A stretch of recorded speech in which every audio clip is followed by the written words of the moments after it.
దోస్తులు శనార్థి మంచిగా ఉన్నారా?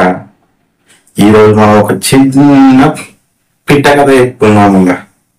ఒక ఊళ్ళో ఒక కుంటాయను ఒక మంచి ఆయనకు పోటీ పెట్టిరు.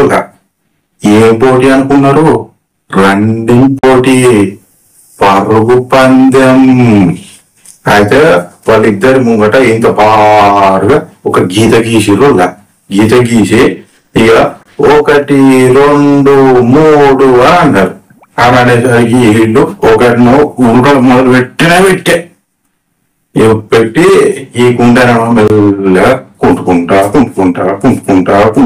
పోతాను. అయితే ఈ కుంటనే ఇప్పుడు నన్ను దానికి ఉత్తాడా అని చెప్పి ఈ మంచిగానే పోయి దాంట్లో ఒక షాప్ కనిపించాయి. ఆ షాప్ దగ్గరికి పోయి ఏదో కేక్ తిన్నాం. తిని ఆడ బల్ల కనిపించేసరికి అట్లా ఒరిగితే క్షణం పాటల కులుకు పట్టేసరికి కుంటాయని మెల్లుగా కుంటుకుంటా ఆ దుకాణం కడిగి షేరి ఒక నీళ్ళ ప్యాకెట్ కొనుక్కొని ఇటు ఈకుడు అటుకుంటుడు, ఇటు జీకుడు అటుకుంటుడు.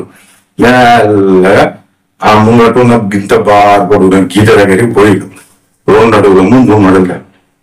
అంతలో ఈ మంచి ఉన్న వ్యక్తికి తెలియబడి లేచి ఊరికేసరికి ఏమున్నదో ఈ కుంటేనే గీత దాటే. దోస్తులు ఎప్పుడు ఎవరిని తక్కువ అంచనా వేయద్దు. మంచి చెడు కావచ్చు, చెడు మంచి కావచ్చు. భద్రముల్లా ఉంటానా మరిగా శనార్థి.